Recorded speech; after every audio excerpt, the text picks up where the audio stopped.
The following article was written by a founding father of Alpha Phi Delta, Ferdinand F. DeBartolo. The article addresses the origins of Alpha Phi Delta and was published in December 1929 in the magazine of Alpha Phi Delta, the predecessor of the Kleos.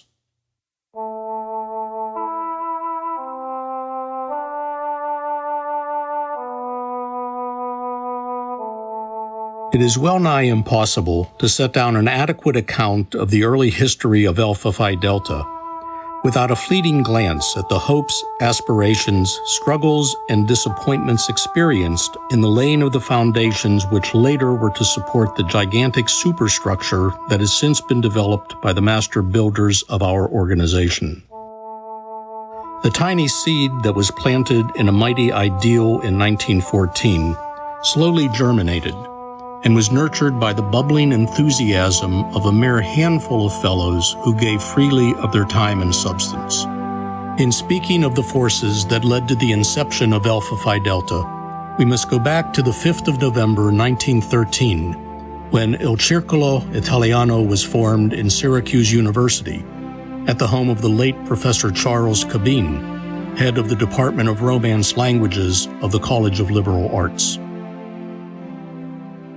There were then 7 Italian students who formed the active membership.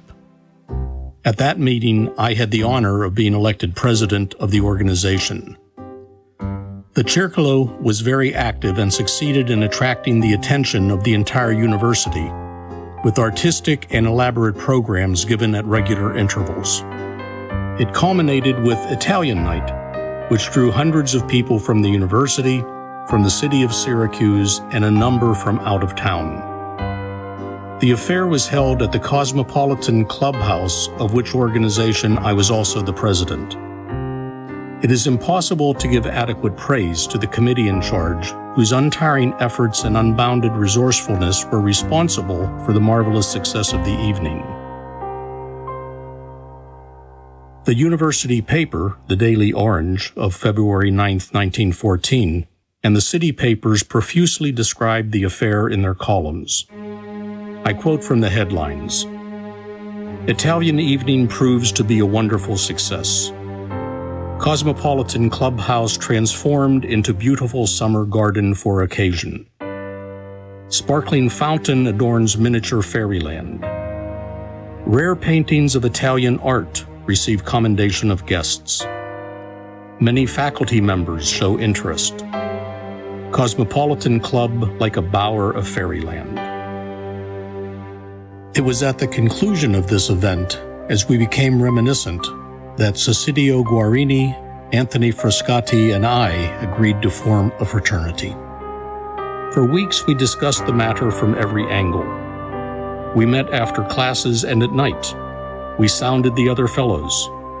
We proposed plans, argued, and became more and more determined that the formation of a fraternity was a need.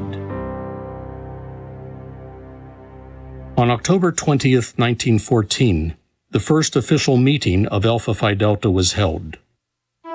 The brothers present were Cecidio Guarini, Anthony Frascati, Nicholas Frunzi, Otto Giavermini, Dominic Cioli, Joseph Canjamila, and myself. Brother Frunzi was unanimously chosen chairman pro tempore. The names proposed for the organization were Alpha Iota Alpha and Alpha Phi Delta.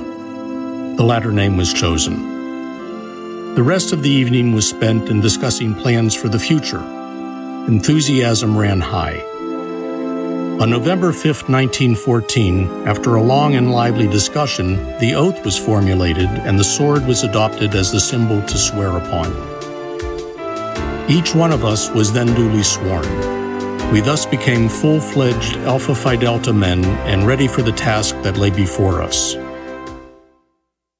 Before we could actually function as a fraternity, however, it was necessary to get recognition from the university authorities.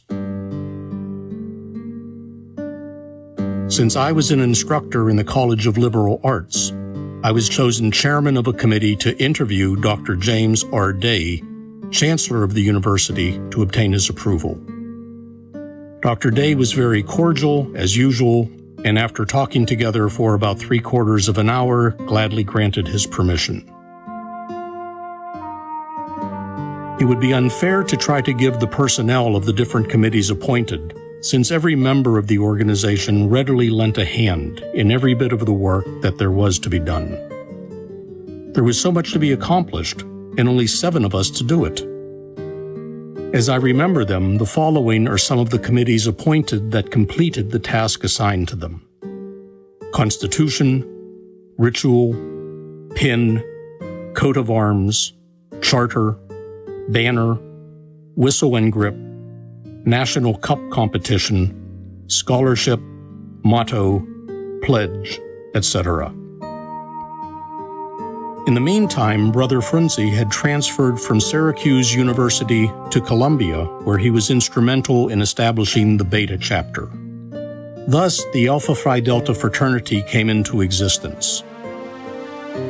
When, in 1917, I made my residence in Buffalo, New York, my first thought was to form a chapter in the local university, where I had met a number of fine fellows, among whom Brother Joseph A.E. Syracuse was a never-ending source of inspiration. A meeting of those interested was called in the music room of the Grosvenor Library. The news spread like wildfire, and at the appointed time the room was filled to capacity. About 50 fellows were present. I presented the facts to them, and a heated and lengthy discussion followed.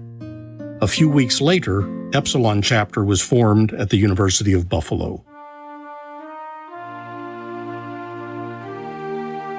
I refrain from speaking of the many objections that in the formative years of the fraternity have had to be surmounted, of the disappointments met, the disillusions experienced, the discouragements weathered. These unpleasant things have had to be conquered in all worthwhile undertakings, and in retrospection, they pale into insignificance.